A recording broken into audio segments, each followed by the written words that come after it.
Pete Hegseth. You probably know Pete, and Hegseth has been the subject of a number of smear pieces, largely by anonymous people making allegations, outrageous allegations, since President Trump announced that he was his choice to become Secretary of Defense.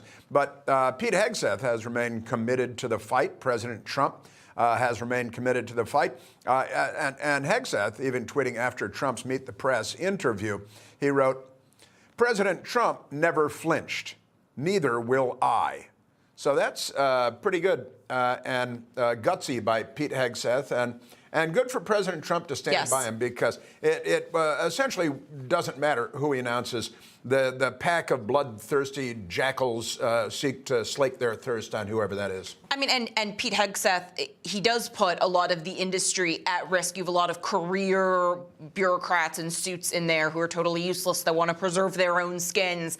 And look, if you look at the anatomy of the last few weeks, this is a hit job. It is a smear, and we know this because the goalposts have continually shifted, right? It started with he raped a blackout drunk woman in cold blood. We all read the police report, and it turns out it's kind of exculpatory for him because his story is corroborated by this unnamed woman's husband.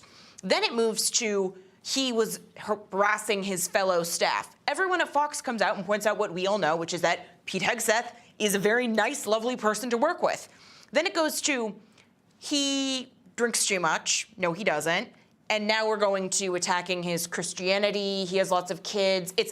If this were actually about a real Me Too issue, we would have had other accusers. If this were actually about the principled standing of it all, it wouldn't be the same five-alarm fire for every single one of Trump's nominees, which it is. Well, if we started having principled arguments in Washington, that would ruin the project, I think. That, this weekend, this left-wing outlet again, Politico, they ran a 3,600-word hit piece on Pete Hegseth, on his Christianity, on his faith, I kid you not, claiming that he's on a crusade, like the Crusades of 1,000 years ago, to turn the U.S. military into a Christian weapon. This is the piece in the Politico. The article likened his Christianity to the Taliban, but they would defend the Taliban on the next page, quoting one so-called scholar. They always have scholars that they like to quote, and they're usually not very scholarly, saying, "The last thing we need is a Christian ISIS."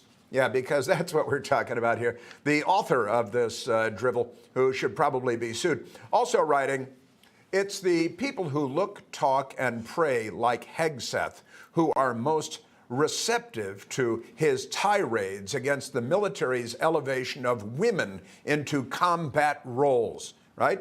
And they wrote, "Hegseth's belligerent anti-government views, wrapped in religious crusade rhetoric, also threaten to worsen a problem of extremism in the military." I know that it's terrifying to me when I hear these things.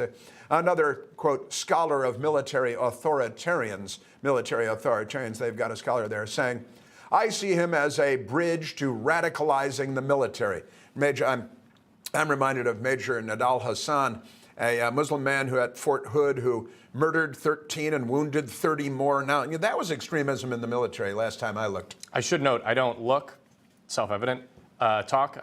I think I speak on accident English, and he's from the Midwest. Or pray, I'm Jewish, and he's Christian, like Pete Hegseth. So, we should put that right on the beginning. I mean, even just looking at what you were talking about there with so-called scholar Ruth Ben-Ghiat is at the final one, so radical that the United States Naval Academy actually pulled her from delivering a speech because it was just going to be a political screed against Donald Trump. And I think the reality is it looks like everything is coming up Pete Hegseth at this point. He obviously doesn't need Democrats to vote for him, and all he needs is for the Republicans to get in line. This, I think, is the benefit for Trump of him picking TV-savvy people, which is why I thought Carl Higbie could have been a good replacement for Pete Hegseth. They know how to communicate, and Pete Hegseth is communicating very effectively that, hey, I'm sticking around, and Trump has thus far completely had this guy's back. Yeah, I got to say there's been a very effective media campaign, I would say, from the conservative side and on the right to help Pete Hegseth, especially when you had Senator Joni Ernst that was at first very wishy-washy on him, and now it seems that she's supporting his confirmation process. I think those are good steps. Every week that Pete Hegseth can survive is a good sign for Pete Hegseth, and I think the mere fact that he stands so strong to say, listen, I'm not backing down, I think that it's been only to his benefit to get even closer to getting confirmed. Information. Truth is freedom. Is Newsmax. It's real news for real people.